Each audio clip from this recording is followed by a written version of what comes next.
Assalamualaikum warahmatullahi wabarakatuh. Di sini saya dan teman-teman saya akan memberikan contoh sekaligus pengertian dari novel di bab 9, menganalisis dan merancang isi novel. Yang pertama adalah pengertian novel. Novel adalah merupakan bentuk karya sastra yang paling populer di dunia. Salah satu ahli berkata, novel adalah karya sastra yang berbentuk prosa yang mempunyai unsur-unsur intrinsik dari Paulus Tukam SPD. Contoh novel yang akan kami gunakan adalah salah satu novel terkenal karya Terelie, yaitu Si Anak Pemberani dalam serial Anak Mama. Unsur-unsur novel. Yang pertama ada tema. Tema merupakan ide pokok atau permasalahan utama yang mendasari jalan cerita novel. Di novel Si Anak Pemberani bertemakan dengan Elina sebagai anak sulung dari 3 bersaudara yang mengejar kebenaran. Yang kedua ada setting. Setting merupakan latar belakang yang membantu kejelasan jalan cerita. Setting ini meliputi waktu, tempat, sosial, budaya. Di novel Si Anak Pemberani, setting latarnya berada di sebuah desa. Yang ketiga ada sudut pandang. Sudut pandang di novel diambil dari sang tokoh utama, yaitu Elina sendiri, yang disebut dengan sudut pandang tokoh dari pengertian sudut pandang menurut Harry Shaw. Yang keempat ada alur atau plot, merupakan rangkaian peristiwa dalam novel. Alur dibedakan menjadi 2 bagian, yaitu alur maju progresif dan alur mundur flashback progresif. Di alur cerita novel Si Anak Pemberani, plotnya berjalan dengan progresif. Yang kelima ada penokohan. Penokohan menggambarkan karakter untuk pelaku. Pelaku bisa diketahui karakternya dari cara bertindak, ciri fisik, lingkungan tempat tinggal. Di novel Si Anak Pemberani banyak sekali karakter yang muncul maupun latar belakang tempat yang beragam. Yang terakhir ada gaya bahasa. Gaya bahasa merupakan dominan dalam sebuah novel. Dalam novel Si Anak Pemberani, jelas sekali bahwa karakter-karakternya memakai bahasa baku. Jenis-jenis novel terbagi menjadi 2, yaitu fiksi dan non-fiksi.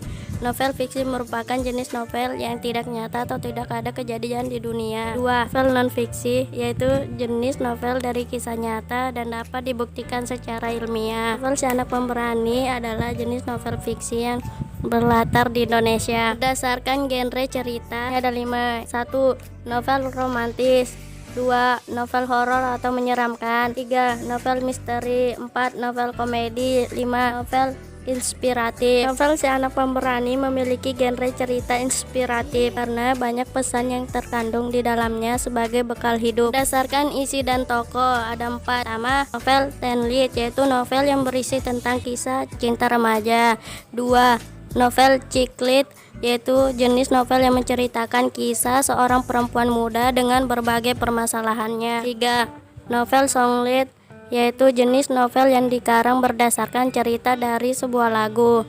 4. Novel dewasa, yaitu jenis novel yang bercerita tentang cerita orang dewasa. Berdasarkan isi dan tokoh, novel Si Anak Pemberani masuk ke dalam genre checklist, yaitu mengisahkan seorang perempuan muda dengan berbagai permasalahannya. Struktur novel terbagi menjadi 6, yaitu abstrak adalah ringkasan dari isi cerita yang biasanya ditemukan di awal sebuah cerita dalam sebuah novel. 2. Orientasi adalah bagian dari penjelasan sikap, waktu, dan suasana. 3. Komplikasi adalah konsekuensi dari peristiwa yang dihubungkan oleh sebab dan akibat, dengan setiap peristiwa terjadi karena sebab dan mengarah pada munculnya peristiwa lain. 4. Evaluasi adalah bagian di mana konflik yang terjadi pada tahap komplikasi diarahkan ke titik tertentu. 5. Solusi adalah bagian dari novel yang menunjukkan solusi untuk konflik saat ini. 6. Koda adalah bagian terakhir dari cerita dalam novel. Ciri-ciri novel: memiliki alur yang kompleks, jumlah kata memiliki lebih dari 10.000 kata, memiliki skala yang luas, tokoh dan karakter dalam novel lebih banyak. Tema pada novel tidak hanya satu dan dapat muncul tema sampingan. Kaidah kebahasaan novel: 1. Majas hiperbola. 2. Majas personifikasi. 3. Majas metafora. 4. Majas alegori. 5. Majas metonemia. 6. Majas paralisme. 7. Majas sinisme. 8. Majas sinestesia. 9 konotasi, 10 denotasi, 11 kata baku, 12 non baku, 13 aliran romantisme, 14 unsur psikologis, 15 kelemahan buku, 16 kelebihan buku. Kelemahan buku di dalam novel Si Anak Pemberani adalah ada sedikit kosakata bahasa Belanda yang kurang dimengerti dan tidak ada keterangan. Sedangkan kelebihannya alur cerita yang membuat pembaca merasa ikut andil dalam cerita tersebut. Itu saja yang dapat kami sampaikan. Jika teman-teman juga ingin membaca buku novel tersebut, teman-teman dapat mencarinya di toko buku offline terdekat maupun toko online yang Anda percaya. Sekian, terima kasih. Semoga bermanfaat bagi kita semua. Wassalamualaikum warahmatullahi wabarakatuh.